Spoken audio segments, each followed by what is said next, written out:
pero es que yo creo que si nosotros pudiéramos hablar de discriminación en la televisión, los evangélicos nos hemos sentido discriminados. Pero porque cada vez que se toca un tema, hartos canales de televisión. mire, le voy a poner un ejemplo. Si llega una pareja de homosexuales, no son atacados como somos atacados los pastores. Cuando ustedes me están entrevistando, me están atacando.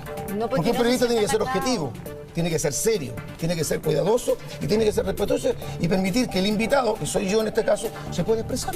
Pastor, perdón, lleva 20 minutos conversando con nosotros. Nadie tiene la menor intención de decirle que se vaya. Es más, si quiere quedarse hasta la 1, podemos hablar de este tema que a mí me parece fascinante. Qué bueno, porque además me hicieron el Mógenes Pérez de Arce totalmente condenado. Fue otro canal. Me imagino que ustedes lo condenan. No, pero es por periodismo. supuesto que es condenable, pero si ya lo hemos hablado. Entonces usted dice que vea harta tele, bueno, vea más este programa, porque aquí lo hemos condenado desde un pero principio. ¿por qué dice, pastor, la verdad? Porque acá hay una cosa que me interesa saber para que lo transparente, porque estamos en época de fake news donde se interpretan muchas cosas. Y quiero decir, ¿por qué usted está interpretando de que este tema se reflota con un interés político debido al anuncio de usted de votar rechazo en la nueva Constitución? ¿Cómo usted hace la conexión entre estos temas? Porque permanentemente se está hablando en la televisión del tema de la nueva Constitución. Y ocurre que hace pocos días, unos 3 días del sábado, se reunieron en Serrano 248 un importante grupo de obispos y pastores y ellos publicaron abiertamente que iban a votar en contra de una nueva Constitución, que es el pensamiento casi generalizado, no completo, del mundo evangélico, y reflota el tema del obispo Durán. Pero si ustedes hacen las cosas bien, porque el año pasado no fueron día y semana con el tema del obispo Durán. Ya estamos de acuerdo que es un tema que se tiene que tratar porque es importante, pero no es importante el trabajo social que hace la Iglesia, no lo valora la televisión. Pero ¿por qué no lo hacen entonces? Pero termine mi pregunta. Para que luego pasemos a otros temas. ¿Por qué? Lo que le preguntaba yo es por qué relaciona el anuncio de ustedes, que es legítimo. El anuncio de ustedes es legítimo. Es decir, nosotros como Iglesia Evangélica llamamos a rechazar la nueva Constitución. Este es un plebiscito que tiene las dos opciones, apruebo y rechazo, y cada uno vota en conciencia lo que le parece. Pero ¿por qué usted relaciona esto con que se esté reflotando por lo que le estoy explicando? El sábado se hizo su anuncio oficial. ¿Ya? ¿Y rebrota esto esta semana? Entonces, ¿y usted cree que nosotros estamos de alguna manera conspirando al reflotar el tema de No sé, espero que no sea así. Quiero creer que no sea así. El tiempo lo va a decir. Pero a ver, ¿cómo puede? A ver, ¿usted piensa que estamos conspirando? Mañana hay un recurso que se ve en la Corte de Apelaciones. Ya, pero le hago una pregunta a todos ustedes, la gente del Y país. resulta que ayer asaltaron al obispo Durán también. Por eso, a lo mejor puede ser por eso. Espero que sea por eso. Yo le hago una pregunta. ¿Usted cree, ¿no es cierto?, que lo del obispo Durán no es representativo de todo el mundo evangélico? Me imagino que usted tiene claro que no es así. Nosotros lo tenemos claro. Los pastores evangélicos en Chile no viven en esa realidad onerosa, pero por supuesto que no. Claro. Pero sí siembra la duda, y por eso estamos preguntando cómo opera la iglesia para saber e indagar si es que hay otro pastor en el extenso territorio nacional que pueda haber cometido los mismos abusos. Cuando usted, por ejemplo, pastor, cuando usted al principio decía que antes del servicio se pone una caja donde las personas dan la ofrenda y también entregan el diezmo en un sobre, por eso también se siembra la duda. Hay muchas preguntas que uno se puede hacer. ¿Ese diezmo queda escrito? ¿Le dan un certificado a uno, una boleta de que entregó el diezmo? No, porque aquí habla de aportes voluntarios. Déjeme terminar. O ese diezmo uno confía como fiel en que lo va a agarrar una persona al sobrecito y se lo va a llevar al pastor y él lo va a administrar. Entonces, si no hay ninguna rigurosidad, que está bien, eso puede ser aceptado por ustedes, pero no hay ninguna boleta, ningún papel, ningún registro, se puede prestar. Jamás estamos diciendo, para que no se sienta ofendido. ¿Pero a quién habría, perdón, ¿a quién habría que hacerle esa boleta? ¿A ustedes? ¿A la sociedad? A los fieles. No, pues, a los fieles. Perdón, le quiero preguntar. Ya, le vuelvo a repetir, volvamos al punto de partida. En mi congregación, que yo pastoreo, la gente no exige eso. Escúcheme, usted se la está gente no está incómoda. Escúcheme. La gente está feliz. Mire, le digo más. El problema de los obispo Durán no produjo que en nuestra congregación disminuyera la asistencia. Pastor, escúcheme, está haciendo un monólogo. ¿Podemos conversar? No disminuyó. A ver, vamos, pues yo voy a mediar acá. Toti, termina tu idea y le damos tiempo al pastor para que pueda contestar con calma. No vamos a tener, lamentablemente, un diálogo si es que usted constantemente se siente atacado.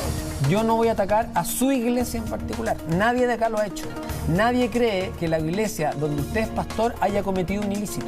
Para que no se sienta atacado y constantemente volvamos al tema de mi iglesia, lo que estamos tratando de averiguar es si este tipo de irregularidades que cometía el pastor, el obispo Soto, el de Obispo Durán, se puede dar en otras iglesias, no en la suya. Se puede dar, y yo por eso estoy preguntando si es que yo por ejemplo, como fiel, doy el diezmo a una iglesia o lo dono a una institución, me gustaría saber cuánto dinero recaudó esa institución, dónde está la plata que recaudó y cómo se hizo. Porque si yo pongo un sobre y no sé qué va a pasar con ese sobre... Pero usted parece que no escuchó cuando yo le hablé al principio del tema.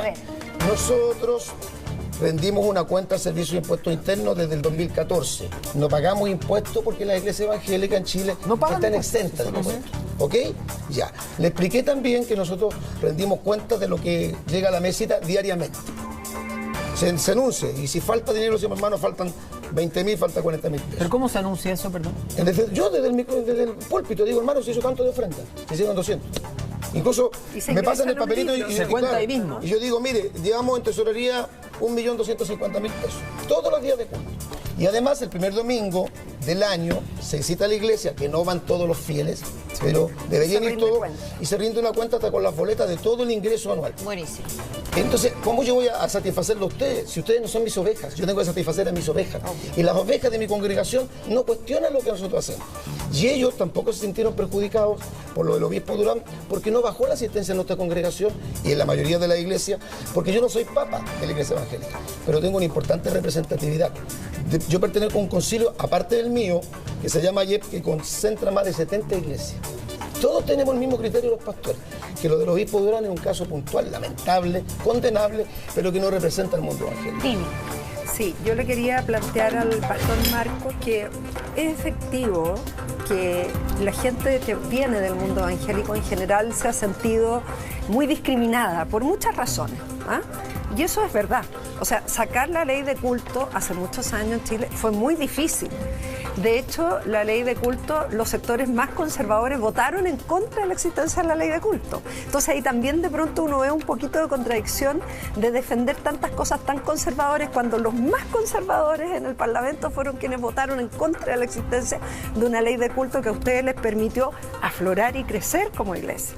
Dicho eso, pastor, el punto es que la gente en general desconoce estos procedimientos de cómo ingresan los dineros, que una parte es ofrenda. O sea, yo le aseguro que la gente que nos está escuchando en la casa, la mayoría. Entonces lo importante es saber quién fiscaliza. No por una desconfianza a usted o a la iglesia. Sabemos que ustedes se rigen por la Biblia, pero recordemos que en nuestro país hay separación de iglesia y Estado desde la década del 30. Entonces, por esa razón, es necesario también para que la gente, porque la gracia del programa es informar, que la gente tenga más acceso a información. Entonces, en aras de esa información, usted nos cuenta que hay un rinde cuenta, que es el primer domingo de cada enero, de cada año. Todos los años. Ya. Sí. Pero, ¿hay una fiscalización externa a solo la iglesia o solamente se basa en un acto de fe recíproco entre el pastor y sus fieles? No hay un acto de fe porque ahí está todo. Las personas que tienen duda, por ejemplo, en qué se gastan las ofrendas, los dineros, están todas las boletas de los pagos de luz, agua, se le hace firmar a los hermanos que se les paga el sueldo. Ya. Está todo transparentado. Sobre la misma pregunta de la Lili, fíjese, qué interesante el tema de la rendición de cuentas y de verdad que no se lo tome como un ataque porque yo tengo solo curiosidad, como seguramente mucha gente tiene la curiosidad de saber. Bueno, en esa rendición de cuentas que ustedes hacen, se incluye, por ejemplo, bienes que usted haya adquirido para su peculio, su patrimonio personal, está transparentado también en esa rendición de cuentas, es decir, hay transparencia para todos los fieles que han aportado y ellos podrían ver entonces que usted, por ejemplo, se compró un auto, modelo tanto, de tal año, porque como bien dice, volviendo al artículo 15, que tiene que ser este diezmo destinado a los fines del culto y también para mantener a sus ministros, porque lo dice el artículo, pudiese ser que entonces en esa rendición de cuentas también usted pueda expresar los bienes que adquiere. Pero es que no se acostumbra, mire. Toda la gente de la iglesia sabe dónde yo vivo. Yo vivo en la comuna de San Joaquín. Pero si usted se compra un bien nuevo, ¿debería ir a la rendición? Yo vivo en la comuna de San Joaquín. Yo estoy pagando mi casa 30 años. La iglesia lo sabe, los líderes, mis diáconos, que son los hermanos oficiales que trabajan más cerca del pastor, todos saben dónde yo vivo, saben la camioneta que yo tengo. Tengo 2 vehículos, uno a nombre de mi esposa y el vehículo mío que lo compré en el 2017 y mi casa que estoy pagando 30 años. Ese es mi patrimonio. Ya. Pero yo no tendría por qué rendir, porque entonces yo podría decir también, a mí los periodistas me producen tanta duda, ¿por qué no rinden cuenta ellos a todos los que los ven en la televisión? Es que nosotros es que es distinto. Estoy poniendo un ejemplo.